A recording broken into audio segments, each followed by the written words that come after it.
Hi everyone, and welcome to this new video about the best cards to increase your chance of winning in Cards of Eternity. This is my personal opinion only, so you might find more powerful cards. Feel free to comment if you think there are better cards. I won't cover legendary cards since these ones are easier to get depending on their rarity or availability on the market. You're not forced to buy them on the secondary market since you can get them just by spending your in-game currency with chests. Let's dive into my mandatory cards to have in most of your decks. The first one is Dreadlord. Dreadlord's ability is to silence and execute an opponent being if it has Inquisitor's Dome. This card is absolutely necessary in my opinion, since there are a lot of Inquisitor's Dome cards like Arangar, Daimon, and Mazrim that you want to remove as quick as possible. The second one is Flames of the Amirlin. Flames of the Amirlin is also a good card to put in most of your decks, since you can silence a whole board if you attack a shadow being.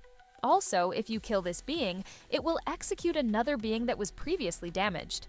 Flames of the Amirlin is good against Bogstrider's users, the companion that gives 2 health and 2 attack to shadow beings. The third one is Adam. This one is absolutely mandatory since it can execute a being that doesn't have Twilight Cloak or Inquisitor's Dome. Its secondary effect is that you cannot be shackled while this relic is equipped, which means your opponent cannot disrupt your drawings. The fourth one is Bow of the Windriders. This card is very versatile since it can kill many creatures that could be problematic. It can also be good to finish your opponent by playing it on his face and not on a being. Its secondary effect is discarding an opponent card in his hand, which is also very good. The fifth one is Guidal Kine. This card is always good to have since it spawns a sleek black dog that deals 2 damage to all opponent beings without Twilight Cloak or Inquisitor's Dome. It can help you wipe a board. Its secondary effect is also great since it steals reincarnation on an opponent being.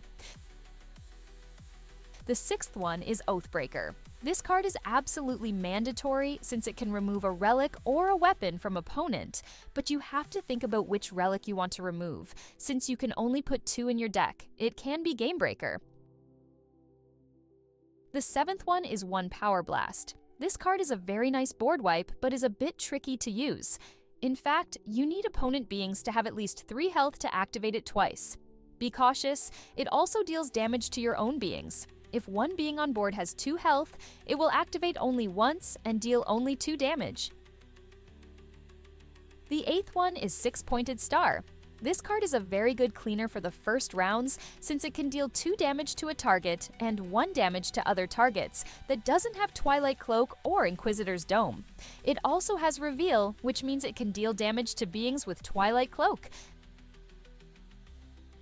The last one is Sleek Black Dog. It is also a good card in the early stage of the game, or further, because it deals 2 damage to all opponent beings. It's always good to have Sleek Black Dog in your deck.